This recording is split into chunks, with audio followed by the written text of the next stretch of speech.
খুলনার ব্যস্ততম power house মোড়ে প্রতিদিনই এমন ভিড় দেখা যায়। সেই স্বাদের বিরিয়ানি নামটি এখন শহরের মানুষের কাছে একটি পরিচিত ব্র্যান্ড। স্বাদের কারণেই নয়, মানবিকতার কারণেও দোকানটি আজ আলোচনায়।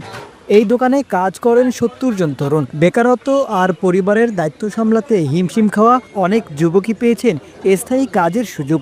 নতুন দক্ষতা, নিয়মিত বেতন সব মিলিয়ে বদলে গেছে তাদের জীবন। আগে আমি বেকার ছিলাম।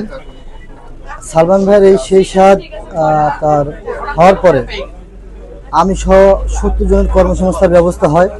এখন আমরা আলহামদুলিল্লাহ এই সেই সাথে হাত ধরে আমি প্লাস আমাদের পরিবার পরিজন নিয়ে আমরা খুবই ভালো আছি।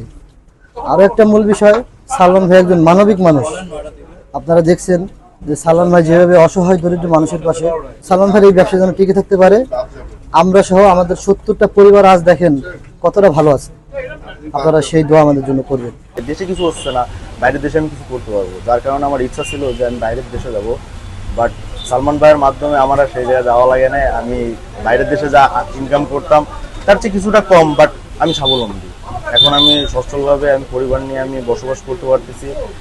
এছাড়া আমি না, শুধু আমাদের স্টাফ না, তাই এ বাদে আমাদের অসহায় যে দরিদ্র মানুষগুলো আছে আশেপাশে, তাদের জন্য সালমান ভাই অনেক করেছে।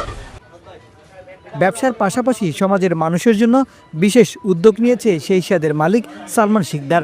সপ্তাহে ৩ দিন তিনি দোকানের দরজা খুলে দেন অসহায় মানুষের জন্য। এখানে খাবার নিতে কোনো পরিচয় লাগে না, কোনো প্রশ্নও করা হয় না। ক্ষুধার্ত মানুষ যাতে সম্মান নিয়ে খাবার নিতে পারে, এটাই তার লক্ষ্য। দোকানের মালিক সালমান শিকদারের মতে, মানুষের প্রয়োজনের সময় পাশে দাঁড়াতে পারাটাই একজন উদ্যোক্তার আসল সাফল্য।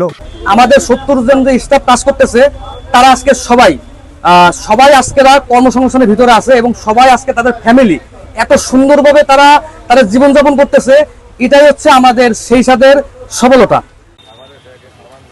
মানবিকতার এমন উদ্যোগ শুধু খাদ্য নয়, গড়ে তুলেছে সহমর্মিতা আর সামাজিক দায়িত্ববোধের উদাহরণ। বেকারত্ব কমাচ্ছে, মানুষকে ফিরিয়ে দিচ্ছে আশার আলো। তবে সম্প্রতি সেই স্বাদের নামে শহরের বিভিন্ন স্থানে দোকান দিচ্ছে কিছু লোক। এর নিন্দা জানিয়েছেন সেই স্বাদের মালিক সালমান শিকদার।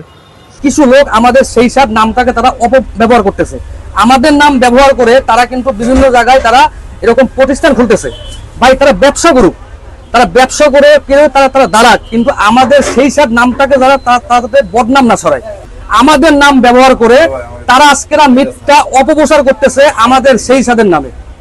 তো এইটা আমরা আমাদের যারা পুলিশ প্রশাসন আছে, আমরা দৃষ্টি আকর্ষণ করব যে দেখেন, আমরা কিন্তু ৭০টা আমরা ইয়ং জেনারেশন, আমরা তরুণ উদ্যোক্তা তৈরি করার স্বপ্ন আমরা দেখতেছি খুলনা শহরে। তা আমাদের অনেকভাবে হয়রানি করতেছে, আমাদের অনেকভাবে ক্ষতি করতেছে। আমাদের নামটাকে বদনাম করার জন্য খাবারের মান, খাবারের স্বাদ তারা কিন্তু নষ্ট করতেছে। তা এইটা আপনারা খেয়াল রাখবেন আপনাদের এবং খুলনাবাসীর আমি দৃষ্টি আকর্ষণ করছি। আপনারা শুরু থেকে যেভাবে আমাদের পাশে ছিলেন, আমাদের সেই স্বাদের পাশে ছিলেন, আপনারা সবাই আমাদের সেই স্বাদের এই ৭০ জন যুবকের পাশে এসে আপনারা দাঁড়ান, সেই স্বাদের পাশে এসে আপনারা দাঁড়ান।